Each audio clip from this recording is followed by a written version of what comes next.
Bonjour à toutes et à tous, bienvenue dans cette émission consacrée à un sujet devenu central dans les grands équilibres mondiaux aujourd'hui, l'énergie, la géopolitique et l'avenir du multilatéralisme. En effet, Kigali vient d'accueillir le sommet sur l'innovation en énergie nucléaire pour l'Afrique en vue d'accélérer son développement. Et longtemps considéré comme réservé aux grandes puissances industrielles, le nucléaire revient désormais au cœur des débats africains. Mais derrière la transition énergétique, les puissances émergentes cherchent à renforcer chacune son influence dans un monde marqué par les tensions géopolitiques, les guerres commerciales et la fragilisation du multilatéralisme. Pour analyser ces enjeux, nous avons le plaisir d'accueillir sur ce plateau une grande figure de la diplomatie française et internationale. C'est l'ambassadrice Sylvie Bellman. Madame l'ambassadrice, merci d'être avec nous et surtout bienvenue à la télévision rwandaise. Merci beaucoup et merci pour votre invitation et votre accueil. Oui. Madame l'ambassadrice, vous avez participé, vous avez suivi ce sommet sur l'énergie nucléaire en Afrique. Est-ce que, d'après vous, on peut dire que c'est un tournant stratégique pour le continent africain? Oui, tout à fait. Je comprends que c'est le deuxième sommet NESA et qu'il y a le double de participants par rapport à l'année dernière, que donc il y a une présence africaine très forte, bien sûr. La France a tenu à être présente et nous avions d'ailleurs le stand, le pavillon le plus grand avec 4 entreprises françaises qui sont impliquées dans tout le cycle du nucléaire, puisque la France est un des rares pays, effectivement, à couvrir l'ensemble du cycle des mines jusqu'à la gestion des déchets ou le démantèlement des centrales.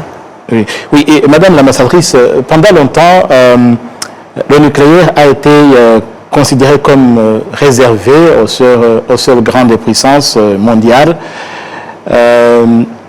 Est-ce que l'Afrique,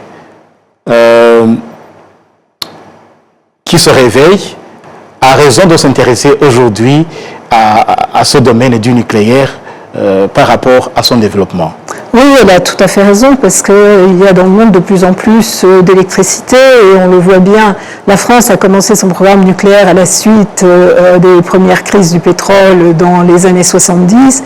Aujourd'hui, nous sommes face à une nouvelle crise dans le détroit d'Ormuz. Il y en aura sans doute d'autres. Et l'électricité, l'énergie nucléaire, c'est un moyen d'être indépendant, d'être souverain et d'être autonome. Et comme il y a une évolution dans les projets nucléaires, qu'il y a aujourd'hui ce qu'on appelle les SMR, les petits réacteurs modulaires, c'est donc une opportunité pour l'Afrique.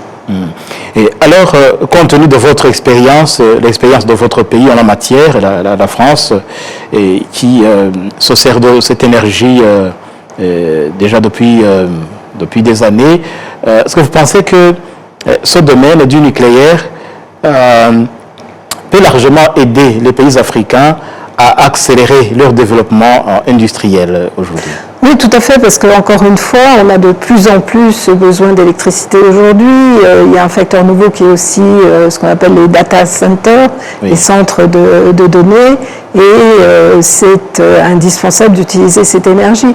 D'autre part, les énergies dites renouvelables sont plus polluantes que le nucléaire et n'offrent pas une énergie qui est fiable et pilotable en permanence. Il faut du vent, il faut du soleil. Oui. Et si on n'en a pas, pour le moment, il n'y a pas de système de stockage. Donc ça passe effectivement par le nucléaire. Il y a eu des progrès dans tous les domaines, y compris dans la gestion des déchets, qui faisait peur à une époque à ceux qui étaient réticents au nucléaire. Donc cette détermination africaine, qui a été exprimée à la fois par le président Kagame et par le président du Togo, et ainsi que la présidente tanzanienne, est vraiment quelque chose de très important. Et le message passé, c'est qu'on va passer des paroles, du discours à l'action. Et justement, vous faites bien de faire allusion à ces chefs d'État qui ont participé à ce sommet de Kigali. Avant de continuer, je vais vous proposer un petit extrait de l'allocution du président de la République du Rwanda, Paul Kagame, à l'ouverture de ce sommet de Kigali. Et nous allons revenir après. For Africa, energy is not simply a development issue. Pour l'Afrique, l'énergie n'est pas simplement une question de développement. C'est la base de l'industrialisation et de la compétitivité. La production moderne, la transformation minière, les infrastructures numériques, ainsi que les soins de santé avancés dépendent tous d'une énergie fiable. L'expansion rapide de l'intelligence artificielle et des industries liées aux données augmentera également la consommation énergétique. Will also significantly increase energy consumption. Les pays qui ne répondront pas à cette demande auront du mal à rester compétitifs. C'est pourquoi l'Afrique considère aujourd'hui l'énergie nucléaire comme un élément essentiel de sa transformation à long terme. Pour le Rwanda, les petits réacteurs modulaires représentent une solution pratique, mieux adaptée aux réalités de nombreux pays africains, grâce à leur déploiement progressif et à leur coût plus accessible. And integrated into smaller grids at a lower cost.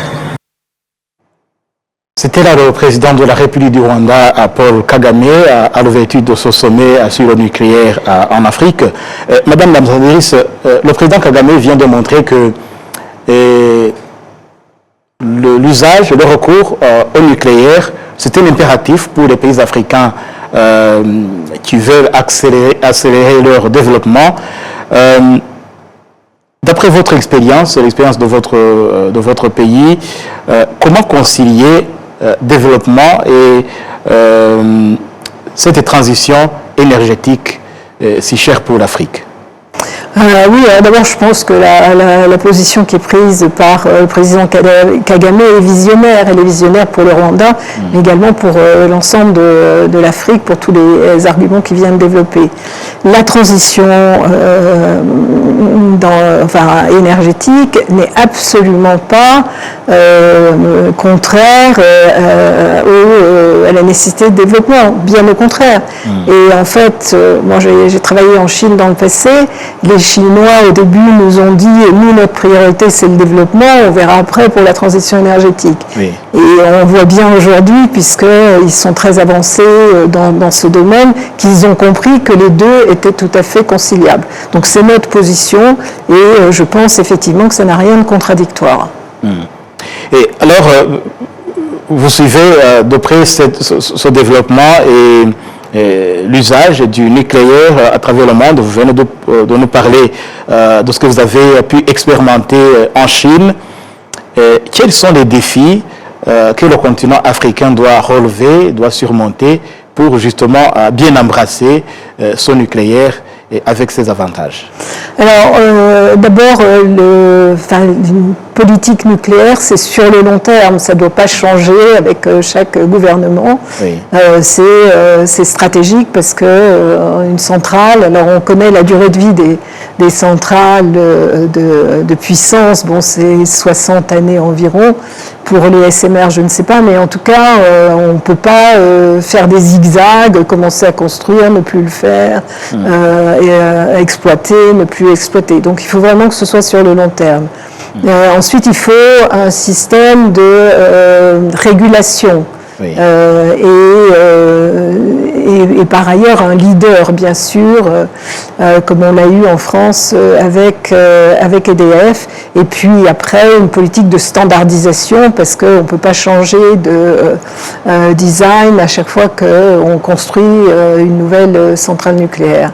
Pour l'Afrique, je pense que ce qui est important, c'est que ce soit un travail, comme ça a été dit d'ailleurs tout au long, qui soit aussi coopératif. C'est pas chaque pays, même si à titre national c'est important d'aller de l'avant. Sur le système administratif, juridique, ce qui est intéressant, c'est que Raphaël Grossi, le directeur général de l'AIEA, a remis le rapport sur la phase 1, qui permet de passer à la phase suivante. Donc il faut respecter cela. Et sur tous les aspects juridiques, de régulation, il faut commencer dès le début et pas se dire bon, on va faire une centrale et après on verra. Donc il faut que tout soit fait en même temps. Et puis bien sûr, bon, l'avantage en Afrique, c'est qu'il y a des mines, des minerais, oui. Et il y a un problème d'exploitation, de transformation, parce que c'est souvent en Chine que se fait la transformation. Mais en tout cas, l'Afrique a des ressources naturelles. Oui, et justement, vous faites allusion aux ressources naturelles et aux potentialités du continent africain. Et avant de rebondir sur ce même point, je voudrais aussi vous proposer un extrait de l'allocution du président du Conseil des ministres du Togo, Faure Gnassingbé, qui avait fait également le déplacement de Kigali. Et écoutons d'abord Faure Gnassingbé. Sommes-nous ensemble prêts à faire ce qu'aucun pays africain ne pourra réussir seul? Mutualiser nos régulations, aligner nos standards, agréger nos demandes, construire pour la première fois un cadre africain de financement du nucléaire avec les banques de développement, les fonds souverains, les investisseurs privés. Sans ce cadre, l'ambition risque de rester lettre morte. Et puis surtout, former massivement scientifiques, ingénieurs, techniciens, régulateurs, juristes. Notre jeunesse, et particulièrement nos jeunes filles, doit être au cœur de cette aventure. Le nucléaire africain ne sera pas un nucléaire importé. Il sera un nucléaire pensé, opéré et gouverné par les Africains au service des Africains. L'Afrique ne demande pas qu'on lui fasse l'aumône d'une technologie. L'Afrique propose plutôt un partenariat. L'Afrique propose un marché. L'Afrique propose une vision adulte de sa propre énergie. Nous disposons des ressources. Nous disposons de l'uranium. Nous avons la demande. Nous avons aussi la volonté politique. Ce qui nous manque encore, ce sont les instruments financiers à la hauteur de notre ambition et un récit international qui cesse de considérer le nucléaire africain comme un horizon improbable ou même impossible, pour reconnaître ce qu'il est en train de devenir, c'est-à-dire un horizon possible, probable et pourquoi pas imminent.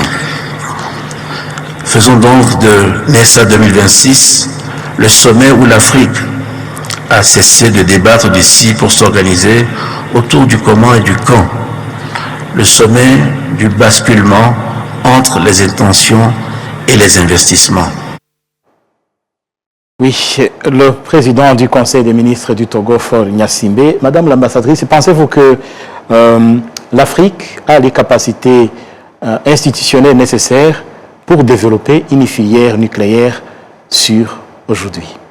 Alors je pense que l'Afrique a les capacités, maintenant ça dépend, il y a des pays qui sont mieux organisés que d'autres sur ce plan, oui. Et le travail avec l'AIEA est très important. Je parlais tout à l'heure du rapport qui a été remis par le directeur général de l'AIEA, montrant que le Rwanda justement avait rempli toutes ses obligations. D'autres pays ne l'ont pas encore fait et il faudra poursuivre dans cette voie. Je voulais juste faire un petit commentaire sur ce que venait de dire le président du Togo.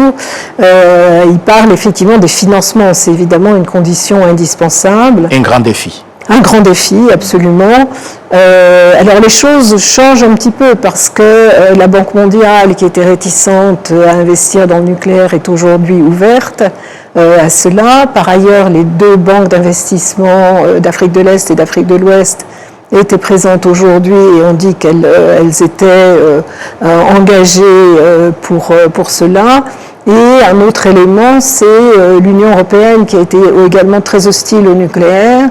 Et aujourd'hui, d'ailleurs en présence de M. Kagame, puisque c'était la présidente de la Commission, il y a une reconnaissance de l'erreur stratégique faite par l'Union européenne de ne pas soutenir le nucléaire. Oui. Donc ça veut dire aussi qu'il peut y avoir des financements de la BEI par exemple. Je ne peux pas garantir, je ne parle pas au nom de l'Union européenne, que ça va être accordé à l'Afrique, mais en tout cas, il y a aujourd'hui des possibilités de financement plus grand. Donc si les projets sont crédibles et qui sont soutenus par une véritable détermination au niveau industriel, ça peut se faire. Est-ce que si nous venons sur votre expérience, les puissances occidentales, est-ce que en embrassant l'énergie nucléaire, je ne sais pas si ce même défi a été éprouvé par ces puissances, je dis le défi du financement. Est-ce qu'il s'est posé à ces pays? Comment est-ce qu'ils s'en ont sortis? Alors je crois qu'il s'est posé et se pose à tous les pays. Oui. La France se réengage dans un nouveau programme d'EPR, 6 EPR plus 8 par la suite, et effectivement il y a un problème de financement. Alors les Chinois aujourd'hui ont peut-être moins de problèmes, mais au début, c'est d'ailleurs la France qui avait aidé à mettre en place la filière nucléaire chinoise. Donc tous les pays sont confrontés, à part, bon, peut-être que la Russie ne l'est pas, je ne sais pas, mais tous les pays sont confrontés à ça.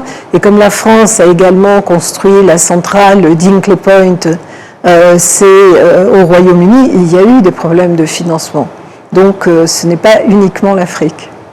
Et le président du Conseil des ministres du Togo a fait allusion à la conjugaison des efforts pour les pays africains en vue de surmonter les défis qui s'opposent.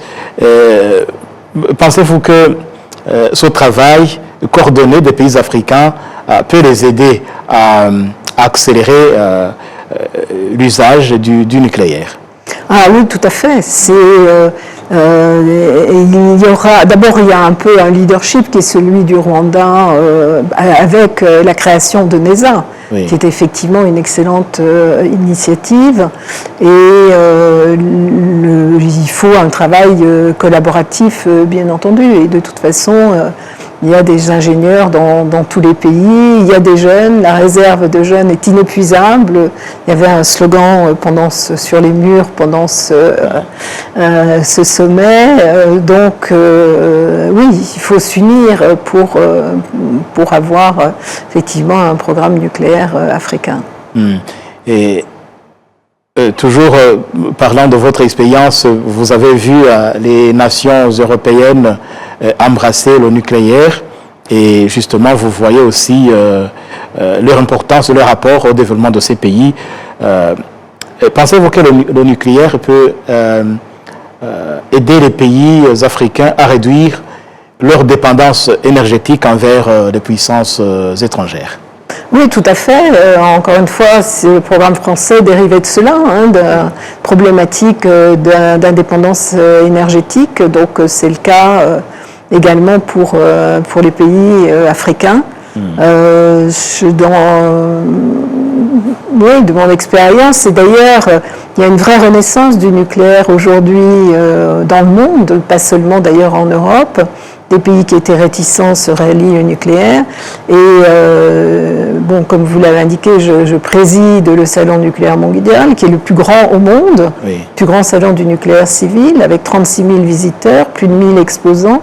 En tout cas, l'année dernière, on espère faire encore mieux l'année prochaine, et surtout on espère avoir une grande délégation africaine justement, peut-être regroupée dans le cadre du NESA. Enfin, c'était aux Africains de décider comment ils l'organisent, mais je crois que la présence africaine est très importante, parce que c'est l'occasion aussi pendant ce sommet, pendant ce salon, de rencontrer pas seulement les Français, mais toutes les puissances nucléaires, avec également des sous-traitants, avec des grandes entreprises, et donc c'est un intérêt partagé. Alors avec ce rendez-vous de Kigali, est-ce qu'on peut espérer voir émerger d'ici peu une diplomatie énergétique beaucoup plus coordonnée pour l'Afrique? Oui, je pense que oui. Je pense que justement, c'est ce que signifie le NESA, c'est que c'est une démarche diplomatique en même temps qu'une démarche dans le domaine du nucléaire. Alors, on a, d'ailleurs, je vais préciser, on a signé un accord hier entre NESA et le GIFEN. En France, le GIFEN est l'Association des industriels du nucléaire et qui regroupe plus de 650 entreprises et dans tous les domaines du nucléaire. Et ça, je pense que c'est important qu'on travaille ensemble également. Et vous qui êtes expérimenté dans ce domaine du nucléaire, du moins vous suivez son usage, le recours au nucléaire civil depuis des années. Est-ce qu'on peut dire que ce nucléaire civil devient un nouvel outil d'influence diplomatique parce que vous êtes aussi, connaissez beaucoup de la diplomatie? Oui, bien sûr, et si on se promène au MESA ou au WNE, oui. Eh bien, vous avez l'impression d'être dans une enceinte diplomatique. Vous rencontrez toutes les nationalités, vous avez des tables rondes, vous avez des discussions, et je pense qu'effectivement, c'est un événement diplomatique aussi. Et un événement et une action d'influence, parce que là, je pense que ça renforce aussi l'influence du Rwanda, qui en a pris l'initiative, et avant que le Togo n'organise la prochaine réunion. Et je ne sais pas si il serait vrai de faire un certain parallélisme entre cette compétition énergétique à ce qu'a été la bataille pour le pétrole au début des années du XXe siècle. Oui, je pense que oui, il y a un certain parallèle entre les deux. Et aujourd'hui, on voit, on a toujours besoin de pétrole, mais en tout cas, ça diminue parce que l'électricité est beaucoup plus propre et également subit moins les aléas de la géopolitique. Oui, nous parlons de l'énergie, mais comme nous avons l'opportunité d'être aussi avec une diplomate depuis des années, on ne peut pas ne pas évoquer les problèmes du multilatéralisme actuel. Et nous vivons une période marquée par des guerres, des conflits, et des tensions commerciales et de rivalités également stratégiques. Et, Madame l'ambassadrice, est-ce qu'on peut dire que le multilatéralisme est-il en train de s'effondrer? Alors, je ne sais pas s'il s'effondre définitivement, oui. Mais il est en crise, c'est une évidence. Et il change de physionomie. Change de physionomie. En fait, c'est les Nations Unies et en particulier le Conseil de sécurité qui représentent le mieux le multilatéralisme, qui était l'enceinte principale. Et aujourd'hui, le Conseil de sécurité est totalement paralysé parce que des pays membres permanents du Conseil de sécurité sont engagés dans des conflits avec d'autres pays. Donc, pour le moment, c'est difficile et ce sont plutôt des réunions au niveau régional ou même au-delà de ça, comme les BRICS, par exemple, ou d'autres réunions, ou l'Union africaine, ce qui est très bien d'avoir des réunions régionales, mais je pense qu'une gouvernance mondiale est nécessaire. Alors, la gouvernance mondiale est nécessaire. Et nous avons des instruments qui ont été mis en place après la Deuxième Guerre mondiale, après 1945. Est-ce qu'on peut dire que ces institutions internationales créées à cette époque-là sont encore adaptées aux défis du monde actuel? Alors, j'ai été directrice des Nations Unies, Organisation internationale au Quai d'Orsay pendant 6 ans. Et j'avais été en poste à New York également. Oui. Non, je considère qu'elle ne reflète plus la réalité du monde d'aujourd'hui. Et je pense en particulier qu'il faudrait un élargissement du Conseil de sécurité, alors à certains pays du Sud, mais également de manière claire aux Africains également. Et là, sur ce point, il y a un débat qui est loin d'être clos, où les puissances émergentes du Sud réclament régulièrement davantage de place est-ce que leur frustration, disons, est tout à fait légitime? Moi, je considère que c'est totalement légitime. C'est vrai que les institutions ont été créées à la fin de la Seconde Guerre mondiale, avant les processus de décolonisation. Le monde a changé depuis. Il y a effectivement des puissances émergentes et elles doivent avoir une action qui est à la mesure de leur position sur la scène internationale. Et la France est assez claire sur le sujet. S'il y a eu des oppositions à l'élargissement du Conseil de sécurité, ça ne venait pas de la France. Et toujours dans ce débat, est-ce qu'on peut dire que l'Afrique a des chances d'être, disons, de devenir une force diplomatique au niveau mondial, dans son nouvel équilibre mondial? Alors, je pense que oui. Bon, de toute façon, comme je disais, l'Afrique doit être présente de manière permanente au Conseil de sécurité, sous une forme, bien sûr, qui reste à définir. L'Afrique, l'Union africaine joue un rôle pour les crises de la région. Il y a une médiation qui est dirigée par le Togo. Mais au-delà de la région, moi, j'avais trouvé intéressant la mission de l'Union africaine qui avait été menée par le président Macky Sall à l'époque auprès de Vladimir Poutine sur le conflit ukrainien. Donc il y a effectivement des possibilités de rôle actif. Alors nous avons parlé des potentialités du continent africain et des ressources dont regorge le continent africain. Et si nous venons un peu sur ce point, est-ce qu'on peut dire que les minerais africains nécessaires à la transition énergétique mondiale dont on a évoqué, est-ce que ces minerais peuvent-ils donner à l'Afrique un nouveau pouvoir géopolitique, disons? Alors c'est un atout bien évidemment, le fait de disposer de tous ces minerais. Maintenant, ce qu'on sait aussi, c'est que, et ça vaut pour le monde entier, c'est que la majorité sont transformées en Chine pour le moment, qui a un quasi-monopole, non pas parce qu'elle l'a souhaité, mais parce qu'à l'époque, comme c'était très polluant, beaucoup de pays y avaient renoncé pour cela. Mais je sais qu'il y a des industries, ou en tout cas des opérations de transformation au Rwanda, en particulier sur l'or, mais il y a probablement d'autres possibilités à l'avenir. Alors, avec cette politique actuelle, on assiste aussi aux guerres commerciales dans son livre Les puissances mondiales. Et sur ce point, il y a une politique de sanctions économiques qui a souvent été évoquée. Est-ce qu'on peut dire que, en quelque sorte, ces sanctions peuvent être utilisées comme une arme géopolitique majeure?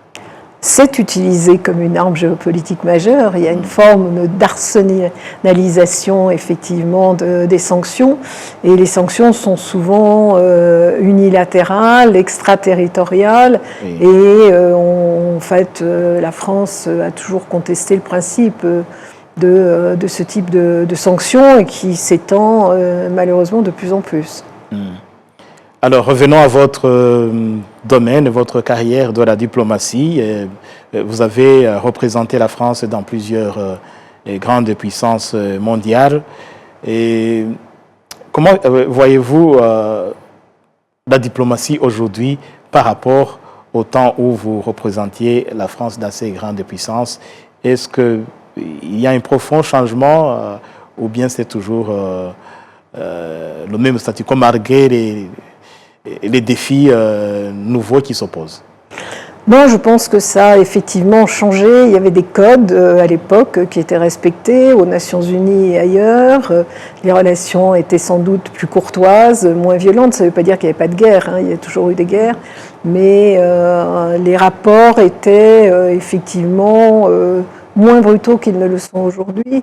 Je pense qu'il y a aussi l'irruption des réseaux sociaux et puis parfois une diplomatie du tweet qui n'est pas favorable à la réflexion. Mais pour autant, la diplomatie ne disparaît pas. La diplomatie, c'est pas un coup. Oui. C'est pas une visite une fois dans un pays, c'est un travail au quotidien, que ce soit de la diplomatie multilatérale à New York ou à Bruxelles d'ailleurs, où on négocie et il faut être patient. La diplomatie, c'est l'art du possible et ça prend plus de temps et ça exige effectivement de l'expertise. Donc la diplomatie existe toujours et elle est nécessaire, même si elle est moins visible qu'elle ne l'était autrefois par rapport aux échanges de tweets. Et les défis actuels sont nombreux. Et parlons beaucoup plus du concret. Avec le conflit qui secoue aujourd'hui le Moyen-Orient, par exemple, avec ce qui s'était passé précédemment, la guerre en Ukraine, entre la Russie et l'Ukraine, et les bouleversements qui se sont produits sur le continent américain, avec l'arrestation du président du Venezuela. Est-ce qu'il est possible de croire encore, ou bien la diplomatie a encore sa force comme dans l'OTAN? Je pense, comme je disais, que ça a un peu évolué, mais je pense que le temps de la diplomatie reviendra. Malheureusement, il y a le temps des conflits, de la guerre qui est parfois inévitable. Il y a des méthodes qui sont un petit peu, pour dire le moins, atypiques du nouveau président américain, et il faut en tenir compte. Alors lui-même, en fait, a choisi des émissaires plutôt que de se reposer sur des professionnels de la diplomatie. L'avantage, c'est qu'ils ont un contact direct avec lui. L'inconvénient, bien sûr, c'est qu'ils n'ont pas toujours l'expertise de la négociation. Par exemple, sur le nucléaire, il faut bien évidemment des experts parce que c'est un sujet tout à fait sensible. Mais il y a des négociateurs et en fait, il y a de plus en plus de pays qui jouent un rôle de modérateur. Sur l'Iran, on a vu Oman, on a vu le Pakistan. Enfin bon, la diplomatie existe toujours, mais elle est parfois derrière le rideau jusqu'à ce qu'il y ait un résultat. Et justement, vous parlez du résultat. D'après vous, votre expérience en la matière, quels sont les avantages de la diplomatie de résoudre les problèmes par cette voie de la diplomatie par rapport à cette politique qui consiste à montrer les muscles, disons? En même temps, la possibilité d'un accord, c'est une question de maturité de la situation. C'est-à-dire que vous avez un moment où, de toute façon, les belligérants ne veulent pas arrêter, et là, c'est difficile. Il faut poursuivre la négociation et en fait rapprocher les positions. C'est-à-dire que vous avez dans chaque pays des lignes rouges, et il faut voir quels sont les compromis possibles. Mais pour faire des compromis, il faut que les différents pays soient arrivés à ce stade. Aujourd'hui, par exemple, sur l'Iran, la position américaine est maximaliste, mais la position iranienne aussi. Oui. C'est-à-dire du côté américain, on dit à l'Iran zéro enrichissement. L'Iran ne veut pas renoncer à l'enrichissement qui pourrait conduire à la construction d'une bombe nucléaire. Donc évidemment, il faut continuer à négocier entre les parties. Et in fine, je pense que c'est quand même la diplomatie qui pourra arriver à trouver une solution dans le cas de l'Ukraine également. Et aujourd'hui, les réseaux sociaux sont à l'honneur un peu partout dans le monde. Et d'après vous, quel est l'impact de cet usage plus développé des réseaux sociaux sur la diplomatie, disons, dans sa forme traditionnelle? Alors, je pense que les réseaux sociaux accentuent le phénomène d'impatience et le souhait d'immédiateté. C'est-à-dire qu'ils ne peuvent pas attendre qu'une négociation se déroule, ce qui suppose un certain nombre de patience. Comme il n'y a pas de réflexion, c'est très facile de cliquer, d'écrire 2 mots sous le coup de l'émotion, mais ensuite ça a aussi des conséquences et ça ne facilite pas la démocratie. Et la démocratie non plus d'ailleurs, mais la diplomatie. Et surtout qu'il y a la désinformation qui se développe avec les réseaux sociaux. Alors c'est encore pire parce que vous ne faites plus la distinction entre les faits, la vérité, et puis la post-vérité, la désinformation. Et comme l'IA est de plus en plus performante, parce qu'à une époque, vous voyez sur une image, sur quelque chose, si c'est de l'IA ou si c'est réel. Dans quelque temps, on ne le verra plus du tout. Et donc, ça peut avoir des effets pervers, créer de la haine, du ressentiment, du conflit. Donc, je trouve que autant l'usage pour s'informer est bénéfique, autant il peut y avoir des conséquences qui sont négatives. Et justement, à côté de ces réseaux sociaux si développés, il y a un autre outil qui se développe considérablement, c'est l'intelligence artificielle. N'est-ce pas là un autre défi qui s'oppose à son monde de la diplomatie? Soit ça s'oppose, soit ça peut aider effectivement la diplomatie. D'abord parce que, en termes d'information, d'analyse, vous avez accès plus rapidement à toute la connaissance mondiale. Donc ça peut effectivement être un gain de temps. On a parlé depuis le début du nucléaire. Eh bien, l'intelligence artificielle peut être utile pour le développement du nucléaire, de même que le nucléaire est utile pour développer l'intelligence artificielle avec les centres de données. De toute façon, il faut agir en fonction de son temps, ne pas regretter le passé et voir comment on peut utiliser des instruments de la manière la plus sage possible. Et est-ce qu'avec ce développement accéléré des réseaux sociaux, cet essor considérable de l'intelligence artificielle, est-ce que finalement on peut se demander si les dirigeants politiques ont le temps de fixer des visions à long terme avec ces mutations perpétuelles? Alors c'est ce problème effectivement, comme je disais aussi, non seulement d'impatience, de souhait d'immédiateté, mais c'est le fait que quand vous changez trop souvent de politique, de direction, vous manquez de cohérence et c'est difficile d'avoir une vision stratégique et un projet stratégique. Alors, avec la diplomatie qui fait face à cette résolution des problèmes par la force, on peut se demander la place qui reste à la négociation dans un monde de plus en plus polarisé. Comme le monde est de plus en plus polarisé, de plus en plus brutal, il y a besoin effectivement d'accepter l'altérité de l'autre et de discuter, de considérer quelles sont ses priorités nationales en fait pour essayer de trouver des compromis réalistes. Et revenons à notre continent africain. Et nous l'avons dit, le continent africain a des potentialités, a des atouts de développement et avec des ressources si riches et avec une démographie qui est jeune. Est-ce qu'on peut espérer voir l'Afrique peser dans ces conflits internationaux, avoir une place, avoir des mots à dire dans la résolution de ces conflits au niveau international? Oui, je l'avais évoqué tout à l'heure en parlant de l'Union africaine ou de médiations qui sont conduites.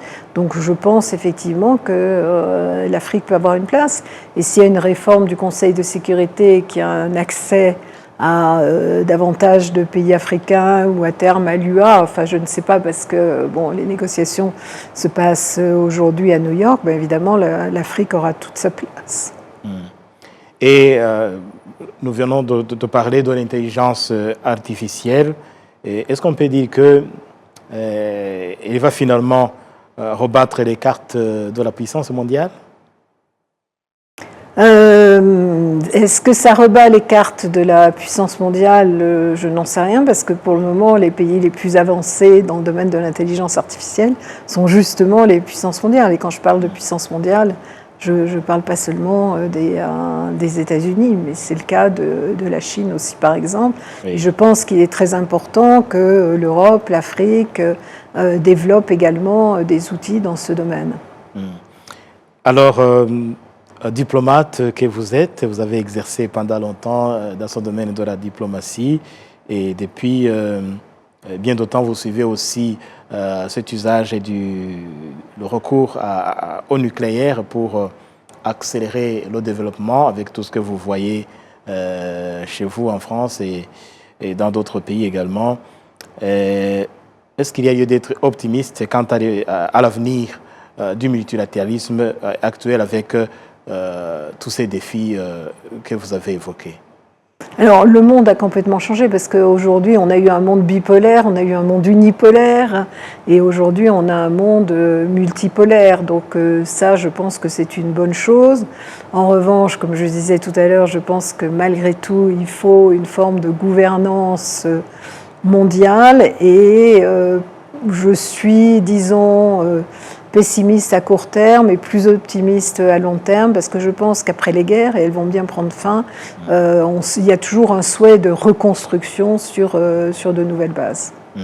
Alors nous parlons surtout du développement de l'Afrique qui peine encore à embrasser ces outils considérables de développement. Nous avons parlé du recours au nucléaire et avec tout ce que ça exige, nous l'avons suivi dans les allocutions, que ce soit du président Paul Kagame et du président du Conseil des ministres du Togo, Faure Gnassingbé, à revêtu du sommet de Kigali sur le nucléaire africain. Vous connaissez un peu, si je ne me trompe pas, vous connaissez l'expérience du Rwanda, un pays qui essaie de se relever après des moments tragiques du génocide commis contre les Tutsis. Madame l'ambassadrice, est-ce que vous pensez que l'expérience du Rwanda peut inspirer d'autres nations africaines qui cherchent à accélérer le développement, à tourner la page sombre du passé et embrasser le développement? Non, tout à fait. Effectivement, moi je trouve effectivement qu'après plus de 30 ans, la reconstruction du Rwanda est impressionnante, à la fois sur le plan économique, puisque c'était une des économies les plus dynamiques de la région, sur le plan social également. Et c'est vrai que quand on voit Kigali, c'est aussi une ville qui est très belle, très propre, et que tout est bien organisé, comme on l'a vu aussi au NESA. Et je pense que oui, ça peut être un exemple pour d'autres pays africains. Nous, on a connu en Europe le drame de la Deuxième Guerre mondiale, de la Shoah, et il y a eu une réconciliation entre la France et l'Allemagne qui a permis la construction européenne. Donc, je pense que c'était un exemple en Europe, et c'est vrai que le processus de reconstruction et de réconciliation au Rwanda est tout à fait positif et peut constituer un modèle. Et partant toujours de l'expérience du Rwanda et de sa politique, de ses choix politiques, le Rwanda a mis en avant la recherche de solutions propres au pays, sans nécessairement recourir à l'assistance étrangère. Et d'ailleurs, le Rwanda a proposé aussi son appui à d'autres pays africains, dans le cadre surtout du maintien de la paix aux pays africains. Est-ce que vous pensez que, d'après ce que vous avez expérimenté dans la diplomatie à l'international, mais je sais que vous avez suivi aussi ce qui se passe sur le continent africain, est-ce que vous pensez que cette recherche des solutions africaines aux questions africaines est la meilleure façon de faire les choses? Moi, je pense effectivement que c'est la meilleure façon de faire les choses. C'est dans un cadre africain. L'Union africaine joue un rôle, les organisations régionales aussi. Je parlais tout à l'heure de la médiation du Togo. Et effectivement, ça devrait se faire davantage dans un cadre africain. Et nous acheminons vers la fin de notre émission. Nous avons beaucoup parlé de l'énergie nucléaire, de son usage. Est-ce qu'on peut dire que, au-delà de la question économique et technologique, est-ce qu'on peut dire que l'énergie peut être au cœur de la souveraineté des États de la sécurité et même de la puissance des États. Totalement. C'est une question, comme je l'avais dit au début, de souveraineté, de sécurité nationale, parce que la sécurité des approvisionnements aboutit à une sécurité dans le domaine stratégique. Et à mot de clôture de notre émission, vous êtes au Rwanda, vous êtes arrivé au Rwanda dans le cadre de ce sommet pour la toute première fois, si je ne me trompe pas. Oui. Et quelles ont été vos impressions en arrivant à Kigali? Alors, comme je vous l'ai dit, c'est une ville qui est impressionnante par son organisation, sa beauté. Je suis allée le premier jour rendre hommage aux victimes du génocide et c'était très émouvant.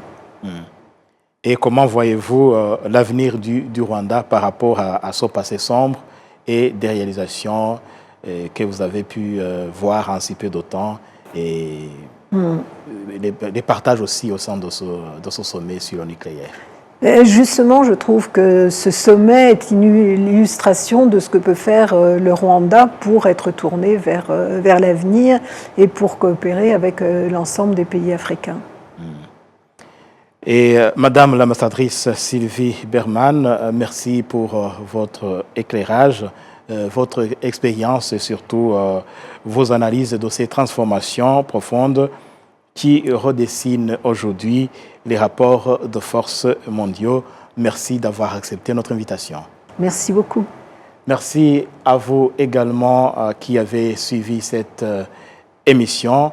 La télévision rwandaise reste à votre compagnie. Jean Damascène Manishimwe. J'aurai le plaisir de vous retrouver prochainement pour un nouveau numéro de notre émission majuscule Propos.